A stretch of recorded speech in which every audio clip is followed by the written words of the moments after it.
Assalamu alaikum wa rahmatullahi wa barakatuh. Hope all are doing great by the gracing and blessing of Allah subhanahu wa ta'ala.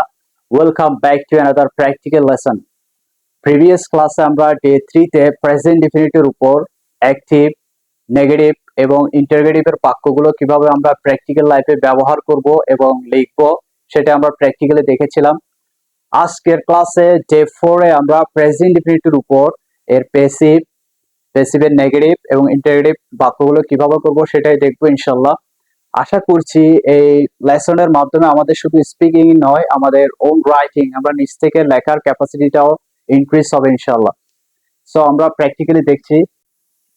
So আমরা আজকে present ইনডিফিনিটির উপর এর passive, negative এবং interrogative বাক্যগুলো কিভাবে করব সেটাই দেখব। এখন আমি একটা কথা বলি, আমরা গত ক্লাসে অ্যাক্টিভ বাক্যগুলো নিয়ে কাজ করেছিলাম, আজকে প্যাসিভ।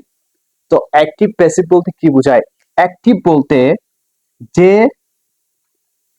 আমি বিষয়টা ক্লিয়ার করি সহজ কথায়।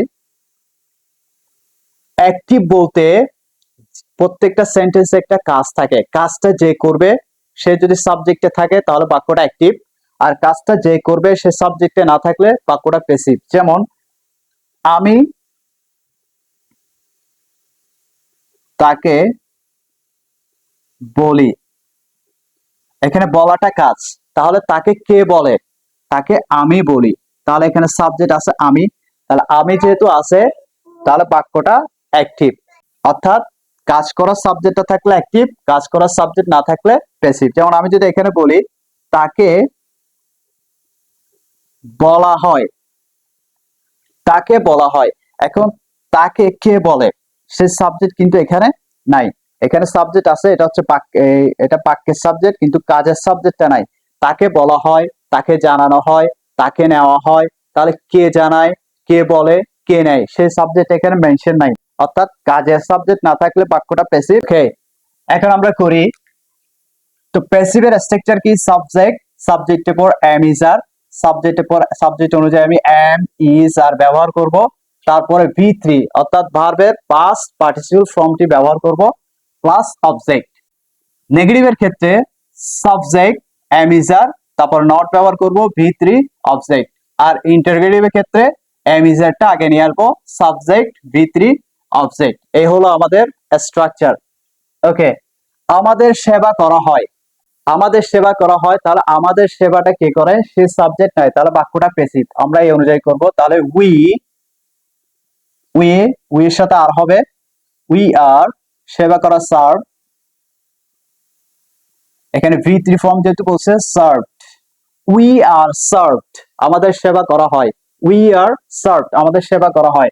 নেক্সট, আমাদের সেবা করা হয় না, জাস্ট আর এরপর আমরা নট ব্যবহার করব, we are not, we are not served, we are not served. এবার কোয়েশ্চেনের ক্ষেত্রে কি করব? জাস্ট আমরা অক্সিলারি ভার্বটা নিয়ে আসবো এখানে। তার বাবাকে কি, এটা ইয়েস নো কোয়েশ্চেন করছি আমরা, ইয়েস নো কোয়েশ্চেন মেকিং করছি। ওকে, তো তার বাবাকে কি সেবা করা হয়? তার বাবা একজন, এই জন্য আমি ইজ ব্যবহার করব, ইজ তার বাবা, হিজ ফাদার সেবা করা, সার্ভড ভি3 ফর্ম। এখানে বলছে অ্যামিজার, অ্যামিজার ইজ ব্যবহার করেছি, সাবজেক্ট হিজ ফাদার ভি3, এখানে অবজেক্ট নাই। Is his father served, is his father served, তার বাবাকে কি সেবা করা হয়? নেক্সট ওয়ান, ঘটনাটি তদন্ত করা হয়, তাহলে ঘটনাটি কে তদন্ত করে? সে নাই, তাহলে বাক্যটা প্যাসিভ। তাহলে দ্য ইনসিডেন্ট, দ্য ইনসিডেন্ট একটা ঘটনা, তাহলে is,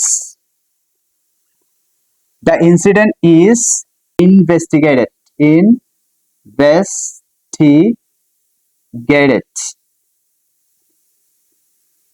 the incident is investigated, ঘটনাটি তদন্ত করা হয়। ঘটনাটি তদন্ত করা হয় না, তাহলে দ্য ইনসিডেন্ট, জাস্ট ইজ এর পরে নট বসালে হয়ে যাবে, is not investigated, investigated.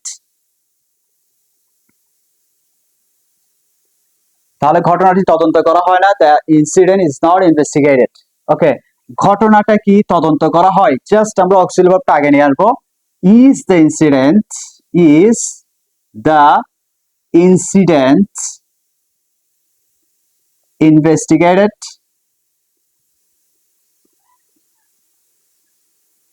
Question mark, is the incident investigated, ঘটনাটি কি তদন্ত করা হয়। আমরা নেগেটিভ করলে ঘটনাটা কি তদন্ত করা হয় না, জাস্ট ইজ এর পরে নট ব্যবহার করব, ইজন্ট দ্য ইনসিডেন্ট ইনভেস্টিগেটেড এবার ব্যবহার করব। নেক্সট, এই পণ্যগুলো নিষিদ্ধ করা হয়, তাহলে this products,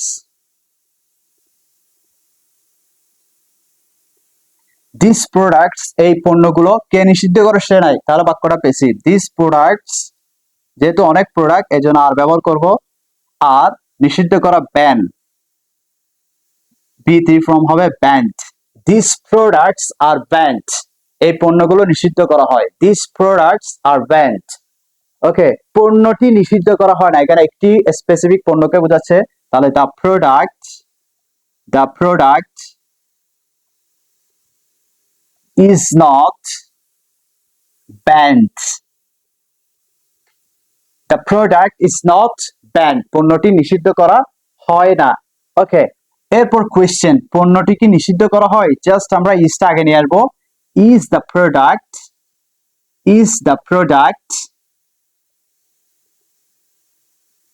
band,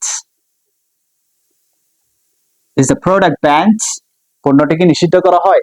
okay, next one, বইটি ক্রয় করা হয়, তাহলে বইটি কে ক্রয় করে, সে কিন্তু সাবজেক্টে নাই, তাহলে বাক্যটা প্যাসিভ। তাহলে দ্য বুক ইজ, ক্রয় করা পারচেজড, PURCHASED, V3 ফর্ম হবে দ্য বুক ইজ পারচেজড, বইটি ক্রয় করা হয়, the book is purchased. Okay, next negative, বইটি ক্রয় করা হয় না। ওকে, তাহলে the book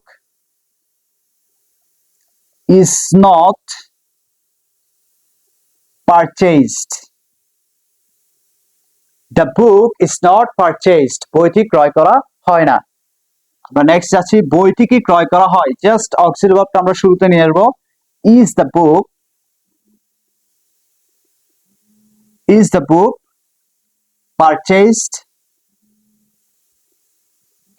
okay, is the book purchased. আশা করছি এই ক্লাসের মাধ্যমে আমরা প্রেজেন্ট ইউনিটের বেসিক কথাগুলো কিভাবে বলতে পারবো এবং এগুলো আমাদের প্র্যাকটিক্যাল লাইফে আমরা লিখতে পারবো সেটি আমরা বুঝতে পেরেছি। আমাদের স্পিকিং ফ্লুয়েন্সি এবং রাইটিং স্কিলস এর জন্য আমাদের 6টি রুলস মোস্ট ইম্পর্টেন্ট। তো আমরা একটি রুলস নিয়ে কাজ করেছি ডে 3 এবং ডে 4 এ প্রেজেন্ট ইনডিফিনিট নিয়ে, এর অ্যাক্টিভ, প্যাসিভ এবং এই অ্যাক্টিভ প্যাসিভের নেগেটিভ এবং ইন্টারগেটিভ কথাগুলো আমরা কিভাবে বলবো এই ক্লাসের মাধ্যমে আমরা ইনশাআল্লাহ সেটা বুঝতে পেরেছি। পরবর্তী ক্লাসে আমরা আরেকটি নেক্সট রুলস নিয়ে কাজ করব ডে 5 এ। সবাই ভালো থাকবেন। আসসালামু আলাইকুম ওয়া রাহমাতুল্লাহি ওয়া বারাকাতুহু।